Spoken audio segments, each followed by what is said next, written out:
Salut, c'est Trado, content de vous retrouver pour la mise à jour de l'indice parisien. Alors je vais être très bref ce soir parce que je suis en train de finaliser le webinaire de ce soir sur les retracements de Fibonacci et les extensions de Fibonacci, hein. C'est l'occasion pour moi de voir certaines choses que je vois dans le e-book qui y est dédié.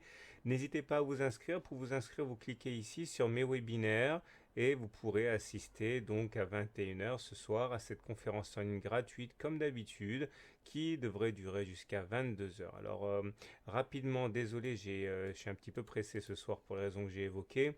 Bon, moi j'avais envisagé qu'on ferait un plus haut aujourd'hui suite au rebond qu'il y a eu. Alors bon, j'avais pas prévu que le plus haut ce serait un point. Je vous avouerai franchement que bon, on n'a pas tenu, hein. On a essayé de passer plus haut, regardez, ça se joue sur l'épaisseur du trait, mais finalement, à peine avons-nous inscrit un plus haut qu'on a commencé à chuter de manière assez dramatique pour finalement perdre 1%. Je suis un petit peu déçu là, mais bon, comme quoi il faut rester humble, hein. Là, l'annonce faite par Monsieur Varoufakis qui a dit qu'il ne bougerait pas d'un poil et que c'était à l'Eurogroupe demain de faire des propositions, n'a pas forcément plu au marché.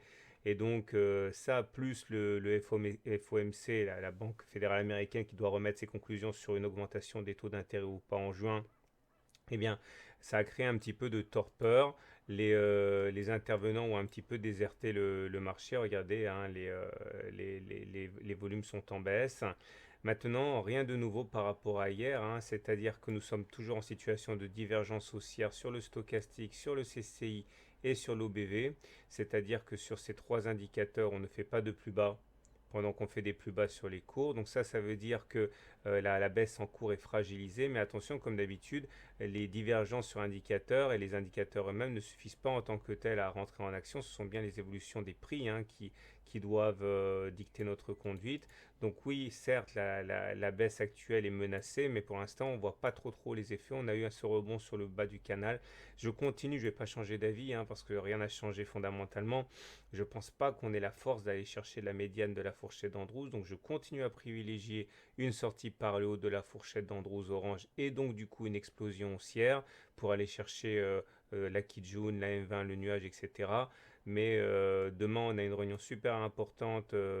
Certains qualifient de réunion de la dernière chance. Beaucoup disent que c'est un bien grand mot alors qu'on va simplement atermoyer une fois de plus pour se donner le maximum de chances de trouver un accord. Mais voilà ce qu'on pouvait dire. Pour l'instant, eh bien, on attend calmement et je vous dis à tout à l'heure pour le webinaire consacré au retracement de Fibonacci. À tout à l'heure.